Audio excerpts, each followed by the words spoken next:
Alain Juppé, ancien Premier ministre et candidat aux primaires des Républicains, était en visite dans notre île entre le 21 et le 23 décembre 2015. Parmi les thèmes évoqués lors de sa visite, celui de la laïcité et de la tolérance fut au centre de sa rencontre avec le groupe de dialogue interreligieux à l'Ashram du Port. Oui, la société française aujourd'hui, vous le savez, est un peu en désarroi et s'interroge sur ses valeurs, sur son identité, sur son vivre ensemble. Ce qui m'a frappé ici, c'est la façon dont toutes les grandes religions, toutes les spiritualités sont parvenues à créer précisément ce vivre ensemble. Ce n'est pas nouveau, ça peut s'expliquer par des conditions particulières, historiques, géographiques, mais enfin c'est extrêmement frappant de voir ici catholiques, protestants, sunnites, chiites, bouddhistes, hindouistes, je viens d'oublier, pardon, travailler dans un état d'esprit de compréhension mutuelle et de fraternité. Effectivement, j'ai été particulièrement impressionné de voir chiites et sunnites côte à côte. Hein. Parfois, on parle dans le monde d'une guerre de religion entre sunnites et chiites au Proche-Orient. Là, ici, c'est tout le contraire. Je crois que ça a valeur d'exemple, donc j'essaierai de m'en inspirer. Par le dialogue et par la compréhension mutuelle, d'abord, je l'ai fait à Bordeaux, mais je ne suis pas le seul à l'avoir fait. Hein. Marseille l'a fait aussi, il y a des petites structures de ce type. Je crois que le rôle du politique, ce n'est pas faire intrusion dans la religion, mais c'est de faciliter précisément le contact des religions. Nous nous réunissons 2 fois par an à Bordeaux avec l'ensemble des cultes. Lorsqu'il y a un événement ou un drame, comme celui qu'on a vécu le 13 novembre, immédiatement nous nous exprimons pour montrer à la population que nous sommes ensemble, c'est ça très important, et que nous ne nous affrontons pas.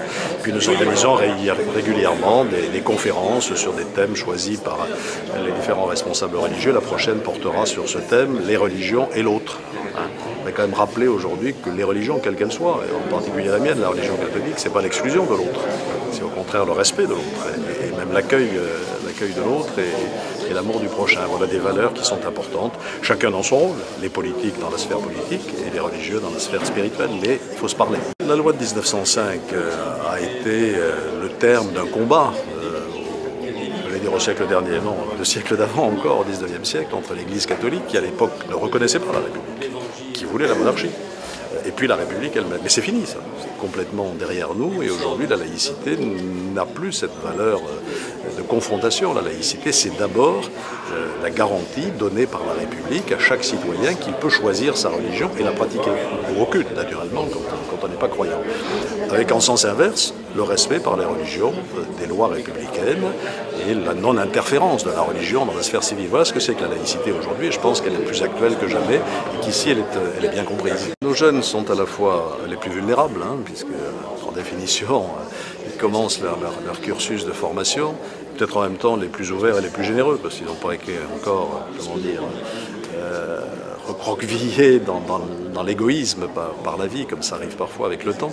Et donc il faut s'adresser à eux tout particulièrement parce qu'ils sont l'objet, à l'heure actuelle, vous avez raison de le rappeler, d'entreprises de radicalisation qui vont à l'encontre de toutes les valeurs qu'on vient d'évoquer ici. Hein. La radicalisation, c'est le rejet, c'est la haine, c'est la mort, c'est la barbarie, tel qu'on le voit à l'œuvre dans certaines de nos sociétés. Donc il faut y attacher une importance particulière et faire passer au contraire des messages de fraternité. Ça passe par l'éducation.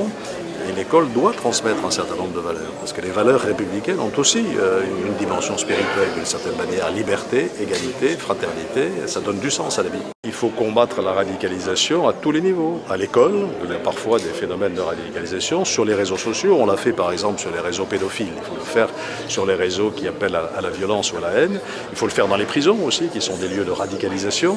Il faut le faire dans notre société en général. Alors, d'une part, je trouve que son passage ici est vraiment extrêmement bien réussi. Il est très bien accueilli. Et puis bon, il est à la hauteur de ce que j'attendais. C'est-à-dire qu'il répond précisément aux questions, il n'est pas dans l'évitement, il a des propositions à faire et il a tout à fait la dimension nécessaire au prochain président de la République. Et ce sera quand même un chemin à suivre puisque les élections ne se feront qu'au mois de novembre prochain. Et si le comité existe aujourd'hui, c'est justement pour faire savoir à tout le monde que tout le monde peut participer. Il suffit d'être inscrit sur les listes électorales et c'est ouvert à tout le monde. Il n'y a pas de nécessité à être inscrit aux Républicains pour y participer afin que nous le menions à la victoire de cette primaire. Moi, je n'étais pas venu depuis 2002, donc ça fait 13 ans maintenant, et je suis impressionné, au moins visuellement, par les changements de modernisation, d'équipement, de qualité de l'environnement urbain et rural. Alors, Je sais les difficultés qui par ailleurs demeurent, en particulier en termes de chômage, mais il y a une vraie modernisation de l'île que je trouve très apparente et très encourageante. Je ne sais pas si c'est Malouat qui a fait ça, c'était une idée toute simple qui consistait à, au fond, mettre en place une TVA sociale, c'est-à-dire diminuer les charges et à l'époque on avait un peu augmenté la TVA et donc ça a été le début de toute une série de politiques qui ont été mises en place par d'autres gouvernements que celui auquel j'appartenais également.